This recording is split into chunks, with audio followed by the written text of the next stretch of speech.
안녕하세요. 저는 카페 두 곳을 운영하는 30대 여자입니다.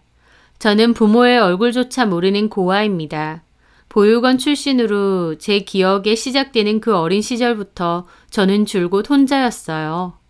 제가 지내던 보육원은 저처럼 아예 부모님이 안 계셔서 지내는 아이들도 있었고 부모님 사정 때문에 장기로 맡겨진 아이들도 있었어요. 어차피 같은 보육원에서 지내면서 뭐가 다르냐 할 수도 있겠지만 저는 그래도 부모님이 돌아오실 거란 기대가 있는 아이들이 부러웠습니다. 왜냐면 저는 저를 낳아주신 부모님의 얼굴은커녕 존재 자체를 모르기 때문이죠. 조금 커서 원장님께 누가 나를 맡긴 거냐 여쭤봤는데 원장님은 이런저런 말로 대답을 피하셨어요. 나중에 알고 보니 누가 와서 제대로 된 절차를 밟고 맡긴 것도 아니고 보육원 문 앞에 놓고 도망갔대요. 7개월 정도 된 어린아이였던 저를요. 보육원 앞에서 엉엉 울고 있는 걸 원장님이 발견했다고 했습니다. 제 주머니에는 제 이름과 생일이 적힌 쪽지 한 장이 전부였다고 했죠. 그 사실을 알았음에도 저는 저의 부모님이 언젠가는 저를 데리러 오지 않을까 일말의 희망을 안고 살아갔습니다. 저는 어린 시절 내내 얼굴도 모르는 누군가를 그토록 그리워했던 것 같습니다. 그 그리움과 외로움은 제가 커갈수록 분노로 이어지게 되었어요. 도대체 나를 낳은 부모란 작자들은 어떤 사람들이기에 자식을 버려두고 단 한 번도 와보지 않을까? 왜 책임지지도 못할 거면서 나를 낳고 이렇게 버렸을까? 나는 이런 세상에 왜 태어났을까? 그런 생각을 매일 곱씹으며 저의 사춘기는 정말 힘들고 각박하고 외로웠습니다. 그래서 초등학교 때와 중학교 초반에는 방황도 많이 했었어요. 공부도 잘 하지 않았고 학교에 가도 그냥 엎드려 잤죠. 학교를 안 가는 날도 많았고요. 주변 친구들이 저 보육원 산다고 손가락질할 것 같아서 성격적으로도 방어적이었고 날카로웠던 것 같습니다. 초등학교 고학년 땐 친구들과 무리지어 가출을 한 적이 있는데요. 돈도 없고 갈 데도 없어서 그냥 거리를 떠돌아다녔어요. 그러다 한 친구의 부모님 신고로 경찰서에 간 적이 있었습니다. 모두 부모님이 찾아와서 데리고 가면서 다 저하고 놀지 말라고 하셨죠. 쟤 때문에 내 자식까지 물든다고요. 저는 데리고 오는 사람이 없었습니다. 나중에야 연락을 받고 보육원 원장님이 데리러 오셨죠. 원장님은 저에게 제발 말썽 좀 부리지 말라고 속상해 하셨어요. 빠듯한 보육원 환경에 케어해야 될 아이들은 많은데 저까지 말썽을 부리니 많이 힘드셨겠죠. 저는 저를 버린 부모에 대한 원망, 세상에 버려진 것 같은 분노와 외로움으로 하루하루를 살아갔던 것 같습니다. 그러던 제가 더 삐뚤어지지 않게 해준 사람이 제 인생에 한 명 나타났습니다. 이름이 희경인 저보다 2살 많은 언니였는데요. 희경 언니는 부모님이 2분 다 돌아가시고 고모네 집에서 지내다가 뒤늦게 고모도 안 될 것 같다고 하셔서 보육원으로 온 케이스였습니다. 희경 언니는 그때 당시 이미 중학생이었고 어린 나이가 아닌데 보육원으로 온 거다 보니 오히려 적응도 더 못하고 낯설어하고 힘들어했습니다. 몰래 울기도 많이 울고요. 다른 보육원 친구들은 유난히 적응도 못하고 보육원에 있는 것을 힘들어하는 그 언니를 싫어하기도 했어요. 하지만 저는 이상하게도 그 언니가 마음이 쓰였습니다. 그래서 다른 사람에게 잘 다가가지 않은 저였지만 일부러 언니에게는 말도 많이 걸었어요. 그리고 제 딴에는 보육원 생활에 필요한 것도 알려주고 언니가 잘 지낼 수 있도록 도왔습니다. 그 언니도 처음엔 저를 경계하고 어색해하다가 나중엔 마음을 열었어요. 그래서 저하고만 잘 지냈죠. 많이 친해지고 난 뒤 언니는 자기 집 얘기를 해주었는데 언니도 참 어린 나이에 파란만장한 삶을 겪었더라고요. 부모님이 한꺼번에 다 사고로 돌아가신 이야기, 친척집을 전전하다가 결국 형편이 좋지 못한 고모네에서 지낸 이야기, 고모네 집도 너무 가난해서 언니에게 줄 방 한 칸이 없어서 거실에서 지내며 눈칫밥 먹었던 이야기 등등요. 언니는 그 얘기를 하며 많이 슬퍼했지만 그래도 언니가 부럽기도 했습니다. 최소한 언니는 그리워할 부모라도 있지 않느냐. 나는 그런 것도 없다고요. 언니는 눈칫밥 먹는 게 얼마나 힘든지 아냐고. 차라리 그런 기억이 없는 게 나으니 제가 낫다고 했고 저는 언니가 더 낫다고 했죠. 짧은 부모와의 기억을 안고 고모네 집에서 눈칫밥을 먹으며 살았던 언니가 불쌍했을지 부모의 존재 자체도 모르고 보육원에서 내내 지내야 했던 제가 불쌍했을지 그건 모르겠네요. 하지만 중요한 건 가족 없이 덩그러니 남겨진 그 언니와 저는 서로를 의지하고 보듬을 수밖에 없다는 거였습니다. 언니는 형편이 안 좋은 와중에 공부는 꽤 잘하는 편이었어요. 특히 머리가 좋은 편이었습니다. 물론 언니는 성인이 되면 바로 취업해서 돈을 벌 거라고 했지만 그 언니가 사정만 됐으면 좋은 대학에 갈 수 있었을 거예요. 그 언니는 저를 억지로 붙잡고 공부도 많이 시켰습니다. 우리 같은 애들은 공부라도 많이 하고 돈이라도 많이 벌어야 된다. 그래야 무시를 안 당한다 라고 하면서요. 저도 처음엔 공부하기 싫었지만 그 언니가 하도 억지로 붙잡고 공부를 시키는 통에 그래도 반에서 중간 이상은 했었습니다. 그 보육원에서 언니와 저는 마치 가족이 된 듯 서로를 의지하며 지냈죠.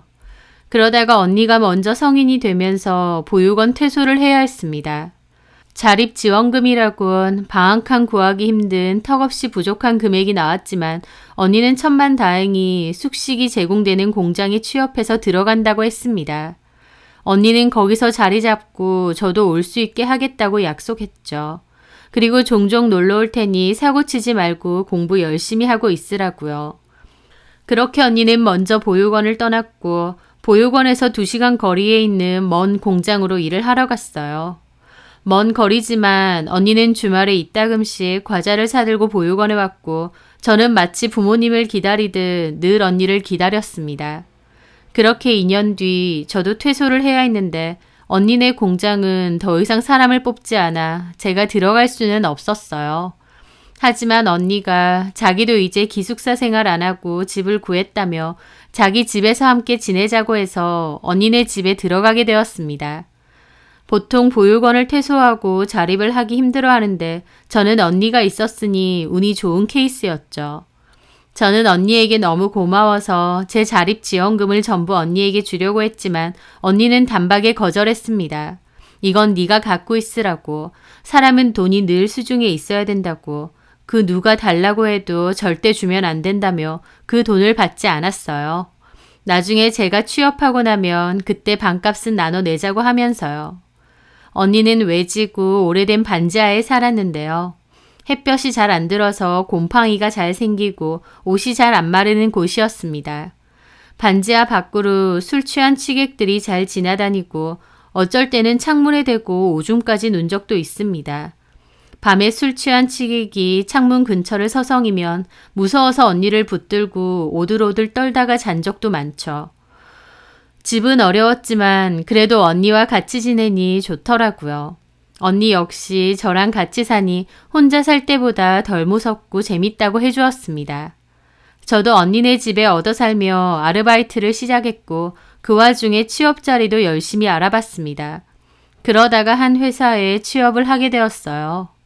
첫 출근 후 회식이 있었고 상사분이 부모님은 뭐 하시느냐 물어봤는데 언니가 회사의 고아 출신이라고 하지 말라고 해서 다른 지역에 사신다고 거짓말을 했습니다. 그렇게 거짓말한 게 마음에 내내 걸려서 집에 와서 언니에게 말했더니 언니가 사실은 기숙사 생활을 했는데 묘하게 선배 언니들이 무시하고 따돌리는 것 같았다고. 그래서 언니 마음속에 내가 고아 출신이라서 그런가 싶은 생각이 많았대요. 그래서 그 후 돈을 좀 더 모으고 나서는 기숙사를 나온 건데 저도 그런 편견을 들을까봐 말하지 말라고 했다는 겁니다. 언니가 보육원 나오고 나서도 꽤나 고생을 많이 했었구나 마음이 아프더라고요. 언니와 저는 친자매 이상으로 서로를 의지하며 지냈습니다. 같이 살면서 한 번씩 싸우기도 했지만 그래도 서로가 서로밖에 없다는 생각으로 지냈어요. 저는 부모는 없지만 언니가 마치 제 부모 같았고 유일한 가족처럼 느껴졌습니다. 언니도 제가 있어서 다행이라는 말을 종종 하며 나중에 제가 결혼을 하게 되면 언니가 부모 역할을 해주겠다고 했어요. 지금 돌이켜 생각해보면 그래봤자 저보다 고작 2살이 많았고 그때 당시에 20대 초반이었기에 언니도 몹시 어렸는데 말이에요. 언니는 저에게 귀에 딱지가 않도록 돈을 많이 모아야 한다고 했습니다. 우리가 기댈 곳은 돈밖에 없다고 어떻게든 악착같이 돈을 많이 모을 거라고 했습니다. 언니는 자기는 나중에 건물을 살 거라고 했습니다. 동네까지 대강 봐놨다고 했죠. 언니는 자려고 누우면 그런 얘기를 잘했는데 언니가 그런 얘기를 하면 저는 그냥 어이없다고 웃었어요. 돈도 없어서 햇볕도 안 드는 반지하에 살면서 그 좋은 동네에 건물주라니요. 실현 불가능한 소리고 말도 안 되는 소리였죠. 하지만 언니는 두고 보라고 보란 듯이 자기가 해낼 거라고 했습니다. 그게 현실적으로 말이 안 된다고 생각하면서도 한편으론 목표가 있고 자신만만해하는 언니가 멋지게 느껴지기도 했습니다. 그리고 마음 한구석엔 언니는 머리가 좋고 의지도 있으니 언니가 원하는 대로 할 수 있을 것 같다는 생각도 들었던 것 같아요. 언니는 직장 생활을 하면서 부동산 공부도 하고 주식 공부도 했습니다. 돈을 벌려는 의지가 상당했던 언니는 정말 뭐든지 열심히 했어요. 그리고 월급의 일부는 적극적으로 주식 투자도 했어요. 많은 금액은 아니지만 언니는 꽤나 적극적이었습니다. 물론 잃을 때도 많고 기껏 모은 돈을 날린 적도 있었지만 언니는 굴하지 않더라고요. 시행착오를 겪어도 결국 나는 잘 살 것이다 라는 확고한 의지가 있었어요. 돈을 많이 벌겠다는 의지에 불타는 언니와 달리 평범하고 손도 작았던 저는 하루하루 회사 다니고 월급을 모으는 것으로 만족을 했습니다. 그러다가 언니가 주식으로 꽤나 큰 돈을 만지게 되었습니다. 언니가 주식을 조금씩 꾸준하게 사두었던 회사가 그때의 경제적 상황에 힘입어 폭발적으로 성장을 했거든요. 언니는 그때 정말 많은 이득을 보게 되었습니다. 게다가 언니는 그 돈과 모아놓은 돈 그리고 대출을 해서 이사를 가게 되었습니다. 정말 오래된 아파트였는데 저도 데리고 들어갔어요. 반지하 살다가 아파트 들어가니 너무 좋기는 했지만 지어진 지 정말 오래된 낡은 아파트였어요. 하지만 이게 어디냐, 그리고 나도 같이 가자고 하는 게 어디냐 생각하며 감사한 마음으로 같이 살았죠. 그런데 그 아파트가 얼마 되지 않아 재개발이 확정되었습니다. 언니는 그 이야기를 알고 들어간 거였어요. 언니는 입주권을 샀습니다. 그 사이에 주식도 열심히 했어요. 언니는 돈을 모으는 것에만 초집중한 것 같았습니다. 연애도 하지 않았고 결혼도 하지 않았어요. 그저 일하고 주식 공부하고 돈 모으는 것에만 집중을 했습니다. 저는 그 사이에 커피에 관심이 생겨서 일하는 도중 바리스타 자격증도 취득하고 내 카페를 창업하기 위한 돈을 모으고 있었어요. 저에게도 하고 싶은 일과 꿈이 생긴 거죠. 그맘때 언니가 같이 살고 있던 신축 아파트는 주변에 대형 데이터 센터가 들어온다고 했고 가뜩이나 치솟아 있던 아파트 분양가는 천정부지로 올랐습니다. 언니는 그때를 놓치지 않고 아파트를 처분했고 엄청난 시세 차익을 얻게 되었습니다. 그런 식으로 언니는 자산을 불려갔어요. 그 과정을 옆에서 지켜본 저는 감탄할 수밖에 없었습니다. 그 언니는 정말 자기의 바람을 이뤄낼 수 있겠구나 싶었거든요. 언니는 본인의 목표만 보고 열심히 걸어갔고 꽤 운도 따라주었습니다. 언니가 그 아파트를 팔고 나서는 저희는 독립해서 각자 살게 되었어요. 저도 그맘때 회사에서 10년 넘게 모은 돈으로 제 카페를 창업하며 그 근처에 집을 구하게 되었고 언니도 그때쯤 만나던 남자와 결혼을 준비하고 있었거든요. 그때부터 언니와 저는 따로 살게 되었지만 그래도 서로를 응원하며 잘 지냈습니다. 언니와 저는 한 번씩 같이 술을 마시며 우리 이만하면 진짜 잘 됐다고 자축하기도 했어요. 보육원 퇴소할 때 돈도 별로 없어서 쩔쩔맸고 햇볕도 안 들어오는 반지하에서 밤새 무서워하며 잘 때도 많았는데 지금은 너도 네 이름을 건 카페를 열었고 나도 돈 걱정 없이 살고 있지 않느냐면서요. 저는 언니에게 특히 너무 고맙다고 언니가 아니었으면 나는 진작에 삐뚤어졌을지도 모른다고 했죠. 하지만 언니 역시 저를 많이 의지했다고 했습니다. 그 후로도 언니와 저는 서로를 응원하며 잘 지내게 되었어요. 그 사이에 저는 한 남자와 결혼을 약속하게 되었습니다. 제 카페는 대학교 근처였는데 그 남자는 대학교 학부 사무처에서 일하던 남자였습니다. 저보다는 4살이 어렸어요. 저희 카페 단골로 자주 오다가 가까워지게 되었고 그 남자의 적극적인 구애로 사귀게 되었습니다. 저는 그 남자에게 나는 사실 부모님이 안 계신다, 보육원 출신이다 라고 했습니다. 그 남자는 저보고 참 많이 힘들고 외로웠겠다며 위로를 해주었고 자기가 앞으로 저의 가족이 되어주겠다고 했죠. 그러면서 저도 그 남자와의 결혼을 꿈꾸게 되었습니다. 그때 당시 희경 언니도 결혼해서 형부와 행복하게 잘 살고 있었고 그 모습을 지켜보는 저는 기쁘기도 하고 부럽기도 했거든요. 형부는 참 좋은 사람이었기에 저도 언니처럼 저렇게 행복한 가정을 이루고 안정적으로 살고 싶다는 생각도 많이 했죠. 그렇게 그 남자와 잘 만나오던 와중 그 남자는 저에게 결혼을 하고 싶다고 했어요. 저는 남친네 부모님이 나를 어떻게 생각하실지 모르겠다고 했는데 그 남자가 자기가 잘 얘기하겠다고 했습니다. 그런데 그 남자가 어느 날 저와 상의 한마디 없이 카페에 어머님을 모시고 나타났습니다. 어머님이 볼 일이 있으셔서 학교에 오셨는데 오신 김에 저를 소개해 주려고 모시고 왔다는 거예요. 갑작스러운 만남이었기에 좀 당황스러운 마음이 컸습니다. 그래도 미래의 예비 시부모님이 되실 수도 있었기에 잘 보이고 싶더라고요. 안녕하세요. 반가워요. 얘기 많이 들었어요. 어머님은 웃으며 저를 반겨주시더라고요. 이 카페구나. 카페가 너무 예쁘네요. 감사합니다. 커피 뭐 드시겠어요? 나는 커피를 잘 안 먹어서 차 있으면 그걸로 줘요. 네, 조금만 기다리세요. 저는 따뜻한 캐모마일 차를 준비해 어머님께 드렸습니다. 우리 아들이 본인 얘기를 잘 안 해. 그래서 나는 여자친구가 있는 줄도 몰랐어요. 네. 근데 얼마 전에 갑자기 결혼을 하겠다는 거예요. 그러니 나나 우리 애 아빠나 깜짝 놀라지 않겠어요? 사귀는 여자친구가 있는 줄도 몰랐는데 결혼을 한다니까. 그러게요. 저도 멋쩍게 웃으며 남친을 보았죠. 어떤 아가씨냐 물어봤는데 직접 보라고 하고 얘기를 제대로 안 해주는 거예요. 뭐 학교 앞에서 카페 한다 그 정도만 얘기하고. 네. 그래서 요 근처에 마침 볼 일도 있어서 내가 카페 한번 들리겠다 했지. 우리 종우랑 한 2년 사귀었다면서요?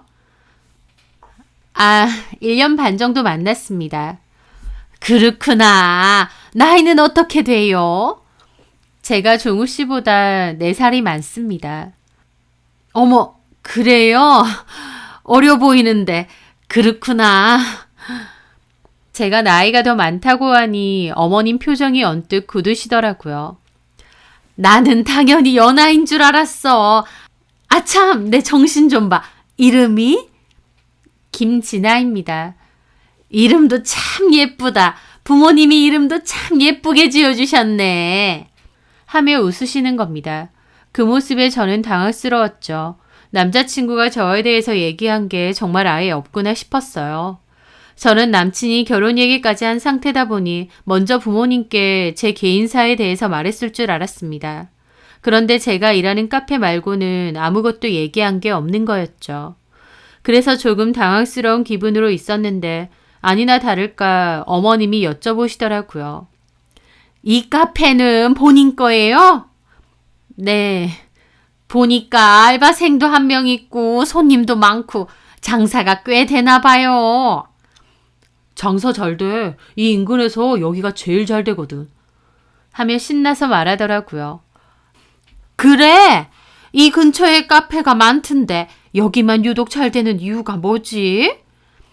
커피도 맛있고 우리 자기도 워낙 친절하고 싹싹하잖아. 카페도 이쁘고. 그래, 맞아. 나도 장사하는 입장이지만 친절하고 싹싹한 게 진짜 커. 우리 종호한테 들었어요? 우리 감자탕집 한다고. 네, 전에 들었습니다. 장사 잘 되신다고. 장사가 잘 되긴 잘 돼요. 장사가 몫이 중요하잖아. 예전에 우리 동네에 살 땐 그저 그랬는데 몇 년 전에 지금 위치로 새로 열었거든. 몫이 좋아서 그런지 지금은 꽤 괜찮아요.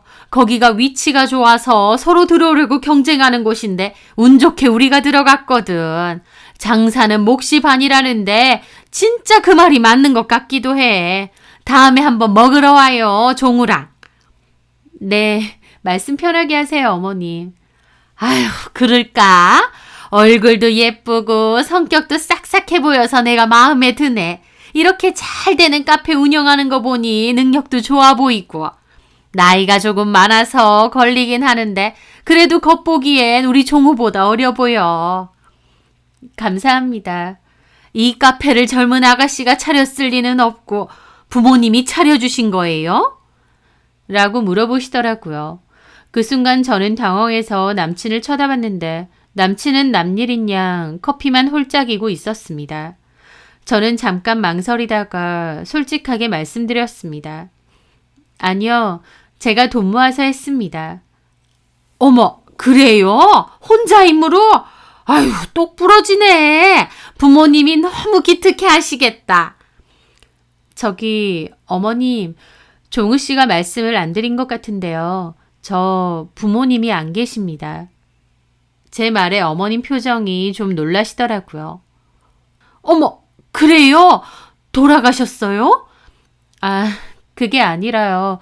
사실 저는 돌아가셨어. 우리 자기 고등학교 때. 남친이 제 말을 가로막고 갑자기 거짓말을 하는 겁니다. 저는 당황해서 멈칫했죠. 두 분 다? 두 분 다 사고로 돌아가셨대. 어머, 그래? 어린 나이에 고생 많이 했겠네. 어떻게 부모님이 두 분 다. 어머님은 제가 부모님이 안 계시다는 사실에 얼굴이 눈에 띄게 어두워지시더라고요. 저는 묘하게 달라진 어머님의 표정도 마음에 걸리고 또 대놓고 거짓말을 하는 남친을 보며 가슴이 갑갑해졌습니다. 제가 부모님이 안 계시고 다른 형제 자매도 없다고 하자 어머님은 눈에 띄게 말씀이 없어지시다가 곧 자리에서 일어나셨어요. 차 잘 마셨다며 다음에 또 기회 있으면 보자고 하시면서요. 저도 잘 가시라고 인사를 드렸죠. 그렇게 어머님과 남친이 돌아가고 저 혼자 가게에 남아있는데 기분이 이상하게 참 울적하더라고요. 그렇게 몇 시간 뒤 남친이 카페에 다시 왔고 저는 남친에게 따졌습니다. 이렇게 갑자기 모시고 오면 어떡해. 말도 안 하고. 미안해. 엄마가 갑자기 찾아와서 말할 시간이 없었어. 그리고 자기가 미리 말했어야 되는 거 아니야? 뭘? 자기 부모님 안 계신 거? 그래. 자기가 미리 말해 놓겠다며. 미안해. 나는 천천히 말하려고 했는데. 그리고 거기서 왜 거짓말해? 우리 부모님이 언제나 고등학교 때 돌아가셨어? 거기다 대고 솔직하게 말하기가 좀 그래서. 이러나 저러나 상관없잖아. 왜 상관이 없어? 거짓말을 한 건데. 에이, 어쨌든 안 계시다고 했고 그럼 된 거지. 만약 보육원 출신이라고 하면 엄마가 결혼 반대할까 싶어서 나는 그랬지. 설령 반대하신다 해도 솔직히 말해야 되는 거 아니야? 자기야, 내가 없는 부모님을 있다고 한 것도 아니고 굳이 그런 얘기까지 할 필요 없잖아. 엄마 입장에선 자기가 보육원 출신이라고 하면 별로 안 좋게 볼 수도 있고. 남친의 말에 저는 참담함이 느껴지더라고요. 그런 거 아무것도 아니라고 자기가 부모님한테 잘 말한다더니 결국 제대로 말도 못해서 제가 직접 말하게 하고 게다가 거짓말까지 했으니까요. 저는 뭐라 말로 정확히 설명은 못하겠지만 그 일로 남친에게 꽤나 실망을 했습니다. 내가 보육원 출신이라는 게 사실은 많이 걸렸나 싶기도 했죠. 저는 그 얘기를 언니에게 전했고 언니도 속상해했습니다. 하지만 괜히 보육원 출신이라고 하면 편견을 가질 수도 있어서 네 남친이 그렇게 했나 보다 라고 하더라고요. 저는 그 일이 좀 속상했는데 남친이 그 후에 자기가 생각이 짧았다. 저를 위해서 그렇게 한 건데 잘못한 것 같다고 사과를 했어요. 저는 나중에 기회가 되면 부모님께 사실을 말씀드려달라고 했고 남친도 알겠다고 했습니다. 그리고 남친이 얼마 뒤에 엄마에게 솔직하게 말했다고 했습니다. 어머님이 뭐라고 하셨느냐 물어보니 아무렇지 않아 하셨다고 하더라고요. 다행이다 생각이 들었죠. 남친은 이제 슬슬 본격적인 결혼 준비를 하자고 그러더라고요. 그런데 그 일이 있고 며칠 뒤 모르는 번호로 전화가 왔어요. 받아보니 남친 어머님이셨습니다. 어머님은 아버님과 함께 운영 중인 감자탕 식당으로 오라고 하셨어요. 저는 알겠다고 했고 가게는 아르바이트생에게 맡기고 남친과 가게 되었습니다. 그런데 막상 남친 부모님이 운영하시는 식당을 보고 저는 좀 놀랐어요. 왜냐면 제가 아는 곳이었기 때문이죠. 어머, 세상에 여기였어? 왜? 우리 식당 와본 적 있어? 아, 그게 아니라 진짜 세상 좁다. 그 순간 어머님이 가게 문을 여시더라고요. 엄마! 왔으면 들어오지. 왜 그러고 있어? 지금 들어가려고 했지. 안녕하세요, 어머니. 저는 활짝 웃으며 인사를 드렸는데 어머님은 시큰둥한 얼굴로 저를 보시더라고요. 그래요. 저 이거 일하시면서 드시라고 좀 사왔거든요. 저는 오는 길에 사온 롤케이크를 내밀었습니다. 우리 이런 거 안 먹는데. 네? 일단 들어와요. 이건 아줌마들 먹으라고 줘야겠네. 하면서 제가 사온 롤케이크를 획 갖고 가시더라고요. 그때와 달리 어머님이 너무 냉랭하셨고 저는 좀 얼떨떨한 기분이었습니다. 결혼 허락 때문에 부르신 게 아닌가라는 생각도 들었죠. 그렇게 가게로 들어갔고 자리 하나에 앉았어요. 잠시 후 어머님과 아버님이 자리로 오셨습니다. 아버님은 처음 뵌 거라 자리에서 일어나 인사를 드렸죠. 안녕하세요. 처음 뵙겠습니다. 김진아라고 합니다. 그런데 아버님도 저를 별로 탐탁치 않은 눈길로 보시더라고요. 그래요. 종호한테 얘기 들었어요. 그렇게 앉아있는데 어머님이 그러시더라고요. 며칠 전에 종호한테 얘기 들었어. 부모님이 고등학교 때 돌아가신 게 아니라 애초에 없으셨다고? 보육원 출신이라고 하던데. 맞아? 아, 네. 제 대답에 어머님이 한숨을 푹 내시더라고요. 아니, 근데 왜 거짓말을 해? 네? 제가 그렇게 말씀드린 게 아니라 종우 씨가 종우한테 시킨 거 아니고? 하면서 저한테 따지시는 겁니다. 저를 몰아세우시니 저도 당혹스러워서 뭐라고 해야 될지 모르겠더라고요. 엄마, 왜 그래요, 진아한테? 넌 가만히 있어봐. 본인도 그게 큰 하자라고 생각하니 거짓말 시킨 거지? 내가 종호한테 그 얘기 듣고 어이가 없어서 말을 못했어. 부모님 고등학교 때 돌아가셨다고 하길래 그것도 내가 좀 놀라긴 했어. 부모님 안 계신다고 하니. 그래도 내 딴에는 이해하려고 했어. 부모님도 안 계신데 혼자 힘으로 열심히 사는구나. 좋은 마음으로 보려고 했다고. 근데 부모님이 고등학교 때 돌아가신 거랑 애초에 안 계신 거랑은 천지 차이지. 어렸을 때 보육원에 버려졌다며. 부모가 누군지 어떤 사람인지 알지도 못한다는 거잖아. 한마디로 근본 자체가 없다는 거 아니야. 라며 따지시는 겁니다. 흥분하며 저에게 따지시는데 저는 어떻게 해야 될지 모르겠더라고요. 제가 작정하고 거짓말한 것도 아니고 남친이 일방적으로 거짓말한 데다 제가 보육원 출신인 게 제가 잘못해서 그런 것도 아닌데 저를 막 몰아가시는 거였습니다. 저는 아무 말도 못하고 그저 테이블만 보고 있었어요. 잘못한 것도 아닌데 잘못한 것 마냥 저한테 화를 내시니 저도 어떻게 해야 될지 모르겠더라고요. 부모가 어떤 사람들인지도 모르고 아니 애초에 보육원에 그 어린애를 놓고 갔으면 뻔하지. 아무리 보육원에서 자라서 부모 얼굴도 모른다지만 그 답도 없는 피가 어디 가겠냐고. 그런데 우리 아들이랑 결혼? 나 참 이건 아니지 않아요? 세상 어느 천지 부모가 아가씨 같은 며느리를 얻고 싶겠어. 라면서 저에게 뭐라고 하시는 겁니다. 그 상황이 너무 기막히고 서럽고 제가 왜 이런 모욕을 당하고 있어야 되는지도 모르겠더라고요. 남친은 옆에서 아 엄마 왜 그러세요만 하고 있고요. 저는 그 상황이 너무 서러워서 저도 모르게 눈물이 뚝뚝 흘렀죠. 울긴 왜 울어? 내가 뭘 했다고? 내가 틀린 말 한 거 있어? 그 말에 저도 마음을 다잡고 말했습니다. 저 부모님 안 계신 거 맞고 보육원 출신도 맞습니다. 하지만 남부럽지 않게 최선을 다해 살아왔고 이런 말 들을 이유 없습니다. 정우 씨랑 결혼하겠다고 해서 이런 얘기 하시는 거면 결혼 없던 일로 하겠습니다. 저는 눈물을 삼키며 그렇게 말했습니다. 제 말에 남친 그제야 놀라더라고요. 자기야, 왜 그래? 내가 왜 이런 얘기까지 들어야 돼? 나 그냥 이 결혼 안 하면 그만이야. 아, 자기야. 어머 세상에, 바로 본성 나오네. 무섭다. 내가 이래서 싫다는 거야. 부모가 어떤 사람들이기에 어른들 앞에서 지 기분 나쁘다고 따박따박 저래? 이래서 사람은 근본을 봐야 돼. 그만하세요. 결혼 안 한다고 말씀드렸고 이런 얘기 들을 이유 없습니다. 저 그만 가보겠습니다. 아이고 무서워라. 그래 가봐 그럼. 다시는 우리 아들 만나지도 말고 연락도 말고. 사람이 주제를 알아야지. 절대 내 아들한테 연락할 생각 말어. 라는 겁니다. 저 자리에서 일어나다가 너무 기가 막혔죠. 주제요?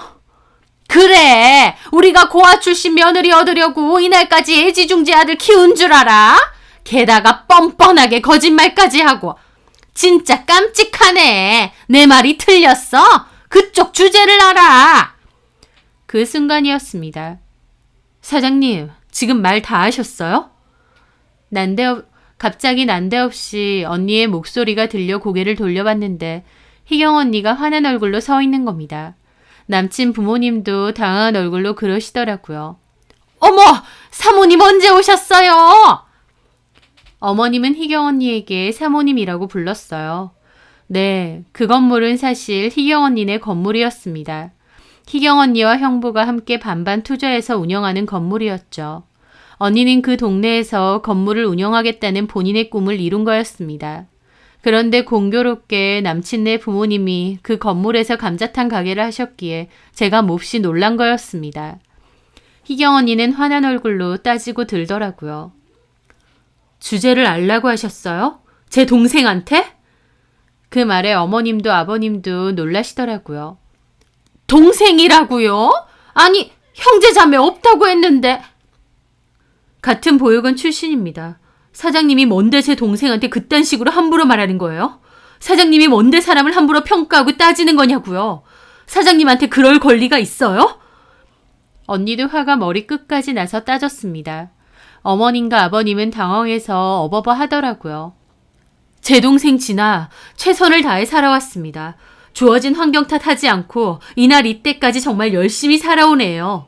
보육원 출신이라는 이유로 그쪽들한테 이런 모욕 당할 이유 없습니다. 당신들이 뭔데 내 동생한테 그따위 소리를 하냐고요. 언니 큰 소리로 따졌고 그 홀 안의 손님들도 쳐다보더라고요. 언니가 따지자 어머님도 억울하다는 듯 따지는 겁니다. 아니 사모님, 친언니도 아니면서 왜 감나라 배나라 하시는 거예요? 우리가 싫다는데. 그래서 저도 안 한다고요. 결혼. 애초에 그쪽 아들이 저 좋다고 쫓아다니고 결혼하자고 한 거예요. 뭐라고 할 거면 아들한테나 따지지 왜 저한테 그러세요? 제가 만만해 보이세요? 저도 화가 나서 소리 질렀습니다. 어머님과 아버님 둘 다 우물쭈물 하더라고요. 진아야, 가자. 이런 인간들이랑 상종 말고. 저는 언니의 말에 냉큼 언니 옆으로 갔습니다. 언니는 남친 부모를 노려보고 나가려다가 다시 돌아왔어요. 그리고 말했죠. 참, 조만간 재계약이죠. 저희 여기랑 재계약 안 할 겁니다. 이 자리는 비워주셔야겠어요. 그 말에 어머님 펄쩍 뛰시더라고요. 뭐라고요? 아니 누구 맘대로요? 건물주인 내 맘대로요. 여기 새로 들어올 사람 있거든요. 계약 기간 끝나는 대로 가게 원상복구시키고 나가세요. 언니의 말에 어머님과 아버님이 사색이 돼서 따지더라고요. 아니, 일방적으로 이러는 게 어딨어. 아무리 건물주라고 해도 함부로 쫓아내면 안 되는 거 몰라? 우리도 가만 못 있어. 그럼 가만히 있지 말고 대응해 보세요. 우리도 어떻게든 당신애들 가게 싹 비워낼 거니까. 주제를 알라고? 당신들 주제가 뭐길래 남을 무시해? 보육원 출신 며느리 얻기 싫다고 했죠. 보육원 출신 건물주가 운영하는 건물에선 장사가 계속 하고 싶어요. 계약 기간 끝나는 대로 가게 싹 비우세요. 못 나간다고 하면 우리도 어떤 수단을 동원해서라도 대응할 테니까. 언니는 서슬퍼런 경고를 하고 저를 데리고 나갔습니다. 어머님과 아버님 얼굴이 파랗게 질리더라고요. 그렇게 언니랑 나가는데 남친이 쫓아와서 제 팔을 잡는 겁니다. 자기야, 이렇게 가면 어떡해. 저는 남친 팔을 뿌리쳤죠. 누가 니 자기야. 우리는 끝이야. 아까는 말 한마디도 못하고 가만히 있더니 뭘 잘했다고 쫓아와. 아니, 부모님도 속상해서 몇 마디 하시는 거지. 저렇게 해도 자기가 잘한다고 하면 결혼 허락해 주실 거였는데. 그 말에 저는 기가 막혀 코웃음 쳤습니다. 내가 너네 부모한테 막말 듣는 거 참아야 될 정도로 너랑 결혼을 하고 싶다고 생각해? 내가 왜? 능력도 없고 그 나이 먹도록 모아놓은 돈도 별로 없는 변변찮은 주제에 그나마 착한 거 하나 보고 결혼 생각했던 내가 등신 멍청이다. 자기 어떻게 그렇게 말을 해? 나는 자기 고아라고 해도 그래도 마음으로 품어주려고 했어. 뭐? 품어줘? 너 이제 와서 보니 그걸 내 약점이라고 생각했구나. 품어줄 필요 없어. 나도 너 같은 인간 내 인생에 품을 생각 없거든. 제발 내 인생에서 꺼져. 제가 그렇게 말하자 남친이 또 저를 붙잡으려 하는 겁니다. 언니가 그걸 확 뿌리쳤죠. 내 동생이 싫다잖아. 왜 싫다는 사람 자꾸 늘어지는데? 지금 경찰 불러? 언니가 으름장을 놓자 남친도 쭈뼛거리며 말을 못하더라고요. 언니는 저를 데리고 그렇게 그곳을 빠져나왔습니다. 남친 부모가 저에게 막말한 건 생각할수록 기가 막혔지만 그때 마침 언니가 나타나 제대로 쏘아붙이고 나온 건 진짜 속 시원하더라고요. 그날 언니는 저런 인간들하고는 다시는 엮이지 말라고 저를 위로해 주었고 저도 정신 제대로 차렸다고 했습니다. 그 후 남친은 저희 카페에 드나들며 저한테 잘못했다고 했지만 저는 우리 파혼 사유와 네가 나한테 퍼부은 말 학교 게시판에 올리기 전에 그만 찾아오라고 경고를 했습니다. 제가 단호하고 냉랭하게 나오자 그 뒤에 남친은 더 이상 찾아오지 않았죠. 그리고 그 후 언니는 정말 남친네 부모와 재계약을 하지 않았어요. 남친네 부모도 어떻게든 안 나가려고 변호사 상담도 하고 버텨보려 했던 것 같습니다. 들어보니 언니네 건물에 들어오고 나서 장사가 잘 된 거라서 못 나간다고 버티는 거더라고요. 언니한테 미안하다고도 했다는데 언니는 나한테 미안할 거 없고 계약 끝났으니 그냥 나가라고 했답니다. 게다가 그 자리에는 제 카페 2호점을 내기로 했습니다. 그래서 결국 남친네 부모님도 이전한다는 팻말을 붙이고 가게를 비우게 되었어요. 그리고 저렴하게 계약 후 제가 2호점을 차리게 되었습니다. 워낙 몫이 좋고 유동인구가 많은 곳이다 보니 사실 뭐가 들어와도 중박 이상은 되는 곳이었거든요. 그런데 제 카페도 장사도 잘 되고 매출도 정말 좋게 나오더라고요. 1호점하고는 비교도 안 될 정도로요. 참고로 남친네 부모가 이전했다는 가게도 우연히 지나가다 봤는데 그다지 장사는 잘 안 되는 것 같았습니다. 애초에 대단하게 맛있고 서비스가 좋아서 잘 된 게 아니라 몫이 워낙 좋아서 잘 된 곳이다 보니 영향을 많이 받는 것 같더라고요. 저는 그렇게 남친과 남친 부모까지 잘 떨궈내고 1호점과 2호점을 오가며 바쁘게 일을 하고 있습니다. 언니가 저에게는 유일한 가족이자 은인과도 같은 존재라서 항상 너무 고맙더라고요. 그래서 언니에게 언니가 내 인생에 나타난 건 정말 큰 행운이라고 고맙다고 그랬습니다. 그러자 언니 역시 언니 본인에게 제가 그런 존재라고 하더라고요. 처음 보육원에 갔을 때 너무 힘들고 막막했는데 제가 계속 말 걸어주고 웃어주고 도와주려고 해서 너무 고마웠대요.